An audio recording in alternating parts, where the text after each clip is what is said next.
vous plaît. Voilà, merci.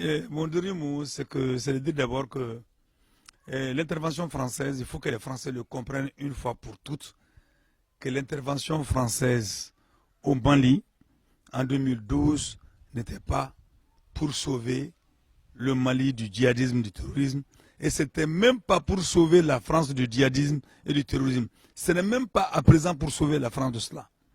Parce que l'intervention française obéit à une seule stratégie de la France.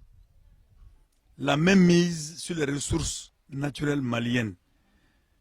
Déjà, la France a en main, avec Total, avec même les passeports maliens, la téléphonie mobile et fixe, la France a les services publics que le Mali a bradés, le transport aéroportuaire, la France a tout, le transport aérien, c'est la France qui détient tout ça en République du Mali. Mais cela ne lui paraît pas suffisant pour gérer leurs écarts de gestion. Cela n'est pas suffisant. La France a envie aujourd'hui de mettre la main sur le sous-sol malien, sur l'eau douce qui circule dans la région de Kidal. Ils ont besoin de mettre la main sur l'eau qui est sous le sol de Kidal. Ils ont besoin de mettre la main sur l'uranium qui se trouve à Faléa, dans la région de Kaï. Ils ont envie de mettre la main sur la bauxite qui se trouve dans la région de Bougouni. Ils ont envie de mettre la main sur le sous-sol malien.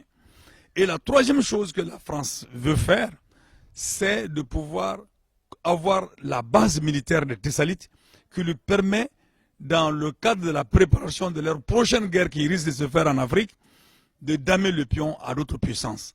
Donc il faut que les Français sachent que leur pays est un pays dirigé par des prédateurs qui sont en train de liquider un peuple qui ne sont pas en train de sauver un peuple, loin s'en faut. Parce que les autorités françaises sont hostiles à toute forme de liberté individuelle à exprimer, de liberté d'opinion. La preuve, c'est que Macron a dit clairement, les Français peuvent le lire, il a dit clairement que aux autorités maliennes, Nigériennes, etc., mais parlons pour les autorités maliennes, aux autorités maliennes d'arrêter leur double jeu. Parce que la France sait que les autorités maliennes, parfois, sentent trop leur poids sur leurs épaules, sur ses épaules. Et de ce point de vue, la France sait que les autorités maliennes organisent des mouvements de contestation de la politique française. Mais c'est des mouvements qui ne vont pas loin. Et c'est pour damer sur le terrain les véritables mouvements qui se battent contre la présence de l'impérial français. Alors donc ça devient, à un moment donné, c'était tolérable, mais aujourd'hui c'est arrivé à un moment où finalement les Français ont envie que les autorités maliennes arrêtent ce jeu. D'une part, mais les Français veulent que les autorités maliennes nous fassent taire. C'est-à-dire que nous qui sommes contre leur politique étrangère ici, les propos de Macron sont dirigés contre nous. Nous principalement, parce que les mouvements suscités par le régime en place contre la France n'est que de façade. Ça, c'est une querelle de coépouse. Mais ceux qui peuvent leur poser véritablement problème, alors la France veut faire pousser le régime contre déjà nous. Parce que déjà, en 2012, la France a voulu intervenir. Nous sommes sortis partout pour empêcher Hollande à réaliser sa basse besogne. Et Hollande est passé par l'attaque de Kona en se servant justement des terroristes comme Yadagali pour pouvoir tordre la main à M. Diongoula Traoré, le président de transition à l'époque, pour qu'il signe un accord, une lettre qui puisse permettre à la France de descendre sur le Mali et de venir s'installer et de passer de l'opération Serval à l'opération Barkhane, de faire voter une loi, l'accord de défense en République du Mali. Ça, c'est la France. Alors donc, que cela soit clair.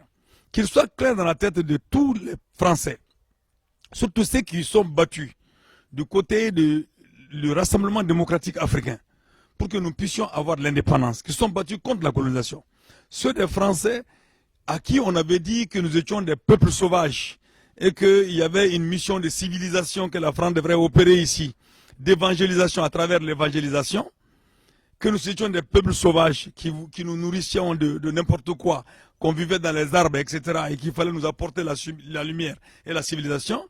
Alors donc, les Français qui sont venus sur le terrain, qui se sont rendus compte que nous sommes des humains, beaucoup plus humains qu'eux, ces Français se sont battus avec des Maliens, avec des Soudanais à l'époque, contre la présence française sous la forme de la colonisation dans notre pays. Alors donc, ces missions d'évangélisation des civilisations sont remplacées aujourd'hui par des missions de démocratisation. Mais que ce soit les missions de démocratisation depuis François Mitterrand jusqu'à Emmanuel Macron, c'est comparable aux missions civilisatrices de la guerre coloniale, de la guerre de soumission coloniale. Nous sommes dans les deux faces, avec les deux faces de la même médaille. Donc il faudra bien que les Français comprennent cela. Deuxième chose, il faudra que les Français comprennent qu'il n'y a pas de montée de sentiments anti-français au Mali. Il y a une montée de sentiments contre la politique française au Mali et en Afrique de l'Ouest ici. Et notre souhait le plus grand, et nous y contribuons pour que l'impérialisme français puisse retrouver ici son nouveau Yémen fou en Afrique. Nous sommes en train de nous battre justement pour ça. Et le parti Sadi est en train de gagner progressivement ce combat, dans la mesure où le parti Sadi, hier insulté, jeté, parce qu'il s'était opposé à l'intervention française, est aujourd'hui admiré, accepté, sauf par le peuple de façon générale, excepté justement les politiciens véreux, dont l'histoire se chargera de les mettre dans les oubliettes. Ces politiciens véreux, à part ces politiciens véreux, le peuple de plus en plus accepte les thèses du parti Sadi. Et c'est pour ça que le parti Sadi, en lien avec les associations, a lancé ce mouvement démocratique et populaire qui a fait un grand meeting le vendredi passé et qui s'apprête à faire d'autres manifestations, cette fois-ci sur l'étendue du territoire national. Nous estimons qu'à partir de là, à partir de ce mouvement-là, le parti Sadi, à partir de ce mouvement-là, le peuple malien va trouver la réponse au départ de la France. La réponse à changer les choses quand la France va partir. N'oublions pas, pour l'histoire, que quand le général de Gaulle avait demandé aux colonies de choisir entre la communauté franco-africaine et l'indépendance, la Guinée du président Sékou Touré a dit non, nous voulons notre indépendance dès aujourd'hui et dès maintenant. Et quand la de Gaulle a répondu à Sékou Touré, votre indépendance, alors si vous la voulez, prenez-la avec toutes ses conséquences. Avec toutes ses conséquences. Et en réaction, de Gaulle, qui est bien meilleur à tout point de vue en Macron, de Gaulle, malgré tout ce qu'il a dit des valeurs de la démocratie, a tout cassé en Guinée. Ils ont arraché les téléphones portables, les téléphones. Ils ont coupé le courant à la Guinée. Ils ont brûlé des archives. Ils ont tout cassé. Et de Gaulle de dire, la Guinée est en devenir. Donc la Guinée va disparaître très bientôt. Cette histoire ne durera que 3 mois, que 6 mois.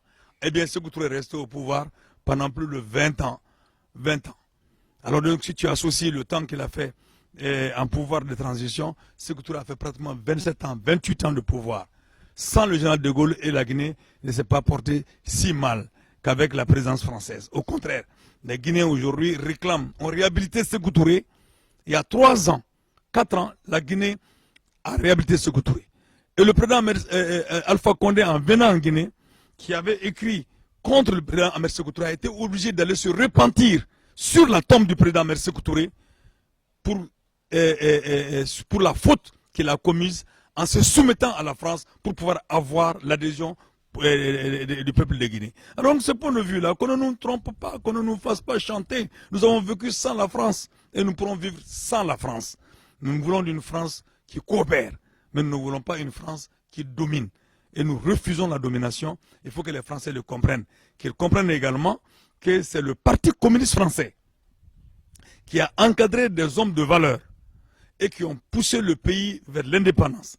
Et ce Parti communiste français avait créé dans les pays européens le groupe d'études communistes.